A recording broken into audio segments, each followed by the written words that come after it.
हमारे साथ कार्यक्रम में शामिल हो रहे हैं हेलियोस म्यूचुअल फंड के CEO Dinshaw Irani sir. Dinshaw sir, good morning. बहुत बहुत स्वागत है आपका। धन्यवाद सर हमें समय देने के लिए। अम, सर, बजट के दिन आपसे मुलाकात नहीं हुई, उसके बाद नहीं हुई। आज जाके अब आप आए हैं पकड़ में। क्या आप इंतजार कर रहे थे कि जिस दिन बाजार बॉटम बनाएगा उसी दिन मैं आपको इंटरव्यू दूंगा? अनिल जी, धन्यवाद पहले तो आपकी शो पे थैंक यू आमंत्रित सर। करने के लिए। जी। और आपने बराबर पकड़ा है। मुझे नहीं पता बॉटम है कि क्या है, भगवान जाने। पर एनीवे मुझे ये लग रहा है कि अभी कुछ ज्यादा हो गया है मार्केट में, क्योंकि आप देखिए कि हमारा जो स्मॉल कैप इंडेक्स है, तो पीक टू बॉटम कल तक की बात करें तो कुछ 26% गिर चुका है। और उसमें आप मीडियन करेक्शन देखें तो 33% के आसपास के मीडियन करेक्शन दिख रहे हैं आपको। मतलब कोई कोई स्टॉक तो कोई 50-55% गिर गए होंगे। और अगर जो मिड कैप की बात करें तो शायद 21% कुछ पीक टू बॉटम करेक्शन हुआ है उसमें। और वहां पे भी मीडियन करेक्शन कुछ 31 या 32% के आसपास हुआ है। तो आप सोचिए कि इतनी मार्केट जो हुई है यहाँ पे, वो अभी हमें लग रहा है कि कुछ ज्यादा हो गया, क्योंकि एक्चुअली हुआ क्या, चेंज क्या हुआ है from December to January to February. मतलब आपके रिजल्ट ही थे जो इतने खराब नहीं निकले। उल्टा एक्चुअली जो नंबर हम सोचे थे इतने खराब आएंगे दिसंबर में, इतने खराब नहीं आए। उल्टा ग्रोथ ही दिख रहा है आपको। एनएसई 500 की बात करें, जितने भी स्टॉक्स ने रिपोर्ट किया उसमें 13-14% का अर्निंग्स ग्रोथ दिख रहा है वहां। तो हमें लग रहा है कि अभी कुछ ज्यादा एक्सेस हो गया है। एंड मे बी पैनिक के आसपास आ गए हम लोग, क्योंकि जैसे होता है ना मोमेंटम, जब never try to catch a falling knife because the momentum is fastest near the floor. ऐसा ही लग रहा है हमें कि आज की तारीख में जिस हिसाब से 3-3% गिर गए हैं इंडेक्सेस, ये मिड कैप स्मॉल कैप वाले, तो हमें लग रहा है कि वो ज्यादा हो रहा है अभी यहाँ पे। इसलिए थोड़ा संभल के रहना चाहिए अभी। मतलब एज एन सेलिंग तो मुझे नहीं लगता कि जायज है इस हाँ, मार्केट में। मतलब अगर किसी ने mid cap small cap funds में पैसा डाला हुआ है, साल भर पहले 2024 में डाला हो या उसके पहले, तो अब इस वो अभी डर लगता है लोगों के, और तो नहीं गिर जाएगा, बेच के निकल जाए क्या, बाद में नीचे आएगा तो और ले लेंगे। सो अब वो वाला टाइम तो चला गया, राइट? वो टाइम चला गया, वो हम्म। बिल्कुल टाइम चला गया। शायद अक्टूबर में आप ये कॉल लेते कि निकलना है तो वह ठीक रहता, बेहतरीन रहता। लेकिन अभी यार मुझे लगता कि यहाँ से आपको कुछ ज्यादा, मतलब मुझे नहीं पता फॉल होगा कि नहीं, लेकिन आई थिंक जो स्टॉक्स जो गिरे हैं जोरों के, वहां पे तो डेफिनेटली हमें अपॉर्चुनिटियां दिख रही हैं। ये बात ठीक है कि कई सारे स्टॉक तो 50-50, 60-60% तक भी गिरा है। ये तो आपने मिड कैप स्मॉल कैप की बात की, जो इंडेक्स भी 20-20% से घट चुके हैं। लेकिन लार्ज कैप्स का क्या, क्या यहाँ करेक्शन ठीक है या यहाँ अभी भी रिस्क है बाकी? जी देखिए, उल्टा अभी आज जो मोमेंटम आपने देखा है, वो शायद नेक्स्ट 50 में आपको दिख रहा है। वो मोमेंटम जो आपको मिड कैप स्मॉल कैप में दिखा था, वहां पे काफी जोरों का गिरा है। और हमें एक्चुअली लार्ज कैप अगर जो देखे peak to bottom, I think 13% के आसपास मैंने शायद करेक्शन देखा था कल तक की, अगर जो बात करें तो 13% के आसपास था। और मीडियन करेक्शन शायद 19 के आसपास था, या 20 के आसपास था, आई डोंट नो कितना था। तो हमें ऐसे लग रहा है कि वहां पे तो एक्चुअली वैल्यूएशन भी आप देखें। अब मैं एमएससीआई की बात करूंगा, एमएससीआई इंडिया की बात, तो एमएससीआई इंडिया का जो पीक प्रीमियम था टू एमएससीआई वर्ल्ड इंडेक्स, जहां पे 65% यूएस है जिसका वेट वर्ल्ड इंडेक्स में, वो पीक आई थिंक कुछ 25-26% प्रीमियम पहुंच गया था हमारा इन सितंबर 2024। और अगर जो अभी की बात करें तो वो प्रीमियम भी कुछ 4 या 5% रह गया है। तो आप सोचिए कि वो सारे लार्ज और मिड ही है वहां पे, तो मेनली कोई 134-34 पता नहीं कितने स्टॉक्स हैं, पर एनीवे सारे लार्ज, मोस्टली लार्ज है, थोड़े बहुत मिड कैप। तो ये जो हुआ है प्रीमियम का डिस्ट्रक्शन हमारा, मेनली इसलिए हुआ है क्योंकि यूएस काफी स्ट्रांग रहा है और यूएस का वेट 65% रहा है। अगर जो इमर्जिंग एशिया की बात करें, आप एशिया पैक की बात करें जहां पे चाइना भी आ जाता है, तो हमारा प्रीमियम शायद कोई 10-1% गिर गया वहां से फ्रॉम पीक लेवल्स। लेकिन वो भी मुझे लग रहा है कि जस्टिफाइड नहीं है, बिकॉज चाइना की खुद के प्रॉब्लम है, ताइवान कोरिया में काफी सेलिंग हुई है। और बाय द वे, एक अगर जो सेलिंग की बात करें एफआई की, तो आई थिंक दिसंबर की जो एशिया पैक की सेलिंग थी एक्स चाइना की बात करें तो, कि चाइना में तो काफी मार्केट होता है, तो एक्स चाइना बात करें तो आई थिंक कुछ 10 या 11 करोड़ की सेलिंग थी। और इंडिया अकेले की 9 करोड़, सॉरी, 10-11 बिलियन डॉलर की सेलिंग थी। और इंडिया में अकेले 8-9 बिलियन की सेलिंग हुई थी दिसंबर में। तो मेनली इंडिया को ही मार पड़ी है। और मुझे लगता है वो बेसिकली एक पैनिक था करेंसी को लेके। वो आई थिंक वो अभी सबसाइड हो गया, क्योंकि पिछले 2 दिन से देखें तो करेंसी काफी हमारी स्टेबल रही है। तो मुझे लग रहा है कि यहाँ पे भी आपको थोड़ा संभलता हुआ नजर आएगा शायद। तो इसलिए हमें नहीं लगता कि यहाँ पे भी लार्ज कैप में आपको ज्यादा कुछ आई थिंक अभी के लिए तो मे बी मार्जिन कॉल हो रहे हैं, क्या हो रहे हैं पता नहीं, मिड कैप स्मॉल कैप में तो शायद इसलिए लार्ज कैप बेच के वहां पे मार्जिन मीट हो रहे हैं, आई डोंट नो, मैं तो स्पेकुलेट कर रहा हूँ, लेकिन मुझे तो ऐसा ही लग रहा है आज की तारीख में जिस हिसाब से हो रहा है। हाल तो बड़ा बुरा है। अच्छा सर, अब ये बताएं कि जो ये नया टेंशन शुरू हुआ है टेरिफ वॉर वाला, इसका कितना इम्पैक्ट आप हमारे बाजारों पर देखते हैं? जी देखिए, जो टैरिफ वॉर का अभी तो आज की तारीख में जो प्रोटेक्शन जो मेनली हुआ है हमारा टैरिफ को लेके, वो सारे ऑटो स्पेस में ही हुआ है।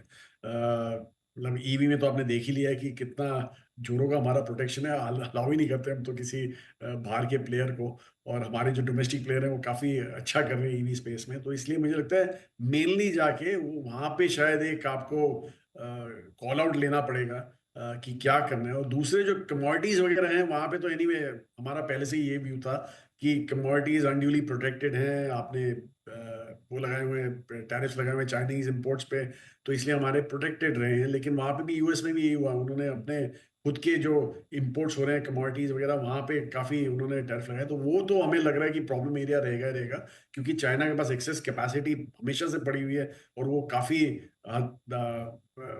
भाव कोलैप्स करके भी सप्लाई कर सकता है माल सबको, दुनिया को। तो इसलिए हमें लग रहा है कि वहां पे थोड़ा आपको संभल के रहना पड़ेगा। बहरहाल अगर जो ओवरऑल टैरिफ की बात करें फिनिश गुड्स की, जैसे मैंने बोला ऑटोज में तो definitely there is a problem, और दूसरा अगर जो यूएस कंटिन्यू रखा तो you are looking at a very, मतलब ग्लोबली आपको एक इन्फ्लेशनरी सिनेरियो देख सकता है, जो ग्लोबल ट्रेड के लिए भी अच्छा नहीं। तो इसलिए मुझे लगता है वो यूएस भी रियलाइज करेगा at some point in time कि भैया ये इतना आप जोरों का नहीं कर सकते। मे बी जैसे उन्होंने कनाडा और उसके साथ किया था, मेक्सिको के साथ, एक नेगोशिएशन टेबल पे लाने के लिए उनके ऊपर टैरिफ लगाए थे, और जैसे ही नेगोशिएशन शुरू हो गए उन्होंने टैरिफ हटा दिए वहां से। तो मुझे लगता है वैसे ही ये यूज होगा यहाँ पे as a tool for negotiations rather than going ahead with this war. FIIs तो बेच ही रहे हैं, लगातार बेच रहे हैं, आप भी अपनी ताकत से जितना खरीद रहे हैं। ये समझाएं सर कि क्या ऐसा सिग्नल मार्केट सबसे बड़ा देखेगा जिसकी वजह से ये लगे कि अब गिरावट रुक जाएगी, एफआईज बेचना रोक देंगे या रिकवरी के आसार बनेंगे? कोई तो ऐसा एक ट्रिगर होगा ना कि इसको देख के हम समझें कि हाँ, अब जितना खराब होना था हो गया। वो कुछ है ऐसा दिमाग में कि ये चीज मैं देखूंगा? अनिल जी, एक्चुअली आपको पता है कि हमारा भी एक एफआई है, जो हमारा ऑफशोर फंड है वो भी जी। एफआई है। जी। आपको ये सुन के ताज्जुब होगा कि हमारे को तो इन्फ्लो दिखा था जनवरी में। सो हमें तो इन्फ्लो ही दिखा है, और दूसरा जो ये आउटफ्लो आप देख रहे हैं, मैं जैसे बोला कि मेनली मुझे लगता है ये ईटीएफ बेस्ड सेलिंग होती है, कि मतलब इट्स जैसे वो अब सेल्फ फुलफिलिंग प्रोफेसी जैसी हो जाती है। बाजार गिर रहा है तो और सेलिंग होती है, गिरेगा तो और गिरेगा तो और सेलिंग होती है। तो आई थिंक वो एक सेलिंग जो है वो एक अबेट होने में थोड़ा टाइम लगेगा। लेकिन दूसरा जो आपने, जैसे मैंने पहले बोला आपको कि एक पॉजिटिव इंडिकेटर हमें दिखा था करेंसी का, करेंसी में काफी प्रेशर था हमारी, और पिछले 2 दिन से काफी हद तक हमारी करेंसी रिकवर हुई है। तो वो लगता है कि एक पॉजिटिव टेक अवे हो सकता है एफआई के लिए कि भैया करेंसी पे तो पैनिक करना छोड़ दो, फंडामेंटल्स इतने खराब नहीं हुए हमारे।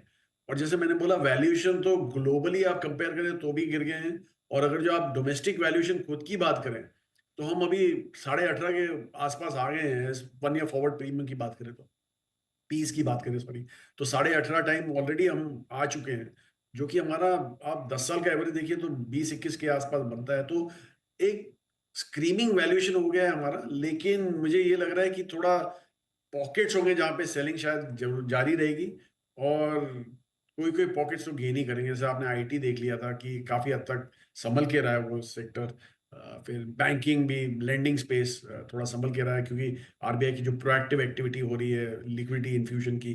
तो आई थिंक हर एक जगह से सिग्नल तो पॉजिटिव ही आ रहे हैं, लेकिन मुझे लगता है 12 एक पैनिक सा सेट इन हो गया है मार्केट में। मे बी रिटेल का हुआ है, क्योंकि आपने देखा है कि एफआई और डोमेस्टिक का काफी मैच हो रहा है बाइंग सेलिंग, तो वहां पे तो एब्जॉर्ब हो जाता है सप्लाई। लेकिन मुझे लगता है रिटेल का पैनिक ज्यादा हो रहा है, इसलिए आपको ये कोलैप्स दिख रहा है स्मॉल कैप स्पेस में या मिड कैप स्पेस में। I think that's more of that than anything तो एल्स। जनरली हम भी कहते हैं कि हम 2-3 दिन से डिस्कशन भी कर रहे थे, इतने नीचे मार्केट में जहाँ 40-50-60% मिड कैप स्मॉल कैप घट जाए तो दो ही लोग बेच सकते हैं, या तो फंड मैनेजर, ये नहीं लगता है कि भाई अब गलती हो गई लेके अब इसको रख के फ़ायदा नहीं, वापस तेजी होगी तो ये नहीं चलेगा, बेच के मेरा पोर्टफोलियो ठीक कर लो, या फाइनेंसर जिन्होंने मार्जिन फंडिंग में या किसी तरह से लीवरेज पोजीशन किसी को दी हुई है, तो आपको क्या लगता है कौन सा ज़्यादा सही है या दोनों ही सही है?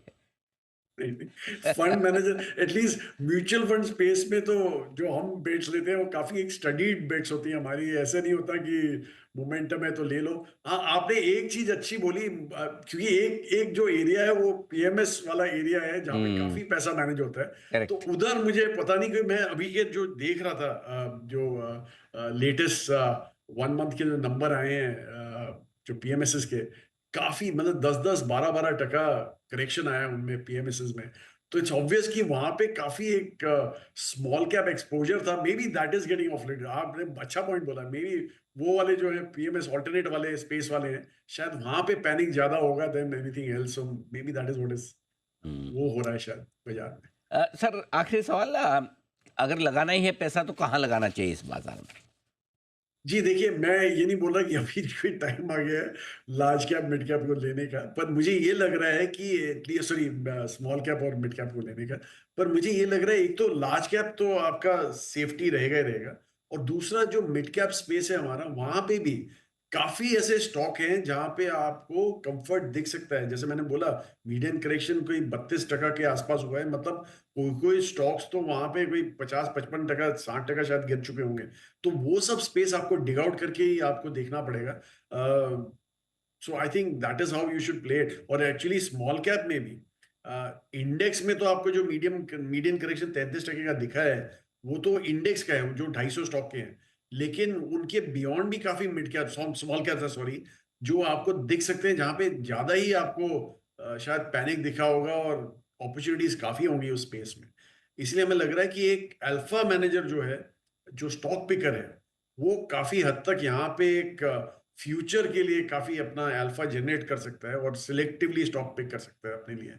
और हमें ये एक्चुअली बहुत पसंद है, बिकॉज हम अपने आप को तो स्टॉक पिकर ही समझते हैं। इसलिए हम ऐसी अपॉर्चुनिटी की वेट करते रहते हैं, तो पैनिक नहीं करते हैं इसमें। Okay, perfect. ये है आपके लिए राय इन्वेस्टमेंट करने के लिए आते। दिनशो सर, बहुत-बहुत धन्यवाद आपका, आपने समय दिया और धन्यवाद। विस्तार से आपने बाज़ार के डायरेक्शन पर बातचीत की। Thank you so much sir.